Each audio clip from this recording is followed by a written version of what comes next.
This was at times a very heated hearing, with the judges weighing in, asking some pointed questions specifically about police misconduct there in Concord. The question, of course, should Ronnie Long go free? We checked in with his wife. She says he is excited after this morning's hearing. It is a fight for a man's freedom. Liberty means something. You don't just take away a person's freedom easily. It means something. That was one of the 15 judges of the 4th Circuit Federal Appeals Court who today heard arguments remotely because of the pandemic about whether to overturn Ronnie Long's conviction. Long has spent 44 years in prison for a rape he says he didn't commit. He believes he was convicted because he's black. An all-white jury heard the case back in 1976 at a time when racial tensions ran high in Concord. There were black men who were being prosecuted wrongfully. Long's attorney Jamie Lau says his appeal is simple, based largely on the fact that Concord police detectives, among them Van Eisenhower, hid evidence that pointed to another suspect. Here, the defendant did not receive a fair trial. But Philip Rubin, the attorney for the state of North Carolina, argued that's not enough to overturn Long's conviction. Because of the totality of this record and how it demonstrates that the jury's verdict of guilty would be unchanged by the undisclosed evidence in this case. Several judges, though, seem to disagree, questioning the victim's ID of Long, questioning much of the physical evidence in the case, and the way the evidence was handled. Please don't ignore what I see to be the elephant in the room here. Detective Eisenhower lied on the stand. That's what the chief judge says the case comes down to. Prosecutors who back in 1976 wrapped their case by wrongly telling jurors the victim's ID was consistent with all the physical evidence in the case. That's what the prosecutors told the juror. That was not true. Is that correct? That's a yes or no answer. That was not true. Your Honor, I wouldn't have said it. That was not, no. Was that true? Your Honor, I don't think it was fully accurate, but if I may... The answer is no, it wasn't. We're talking about justice and looking back some 44 years ago. The prosecution told the jurors the piece de resistance of a trial.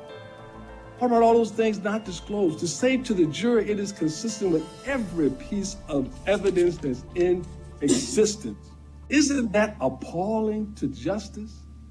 Still, some of the judges argued this federal hearing is not about the evidence, but instead a question of whether the state appeals court made a mistake when they didn't previously overturn the conviction.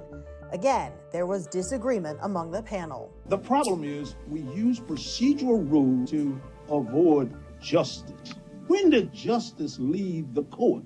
Because this involves 15 judges and a pretty heavy burden of proof to overturn a conviction, it could be weeks, even months, before we get a decision.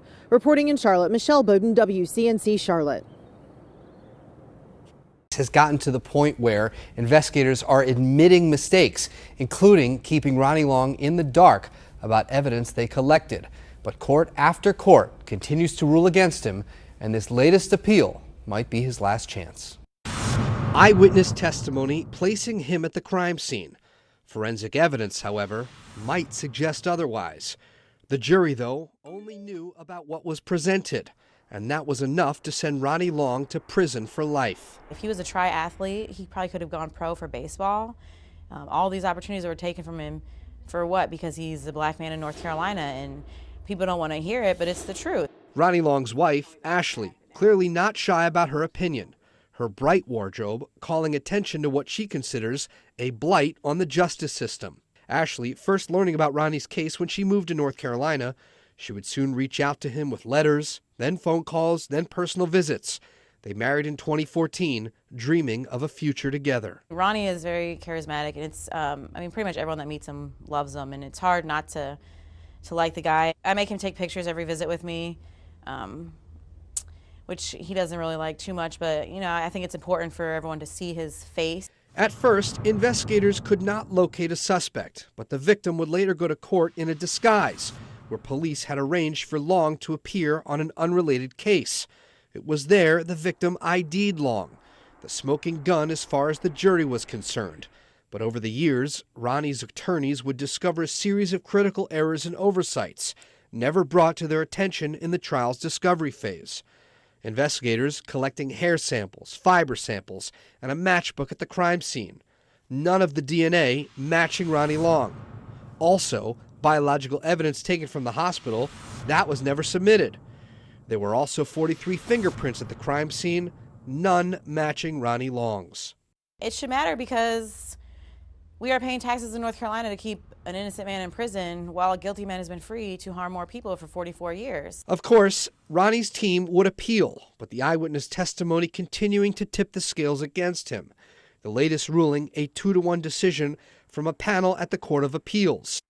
Any newly disclosed evidence falls short, the judges in the majority wrote. The victim gave detailed descriptions of the attacker and his clothing as soon as Concord officers responded to the scene. She confidently chose Long out of a crowd and photo arrays, telling officers, "There is no doubt in my mind that Long is the man that raped me." In other words, Ronnie would have been convicted anyway. That is exactly what our job is to uphold convictions. And all the time, defendants will say that there was a problem with the trial, and that's what the courts ultimately determine. Was there a problem? Should there be a new trial? And that is exactly what is before the Fourth Circuit. Attorney General Josh Stein, North Carolina's top prosecutor, now under fire from Long's supporters for supporting the court's ruling, which keeps Long behind bars. You've come in, you've been proud to embody some progressive policies. This seems to be a case championed by many progressives. Why not be on Ronnie Long's side? Well, there was a jury that convicted him, and his conviction has been upheld a number of times. The panel that just heard the case upheld the conviction. So what the case is right now is before the full Fourth Circuit, and we'll see what they do. The Attorney General's office filing a new brief last month, again arguing against a new trial. It was uncontested at trial that there was no physical evidence of any white paint chips, skin, hair, or anything else conclusively connecting petitioner to the crime. They did not create a reasonable probability of a different result. Ashley Long can only hope they order a new trial, but that process could drag on for many years. If Ronnie's freed, it will be worth the wait. Go for a walk with the dogs, mow the lawn, all these little things that he's been deprived of, and I guess essentially I have since I met him.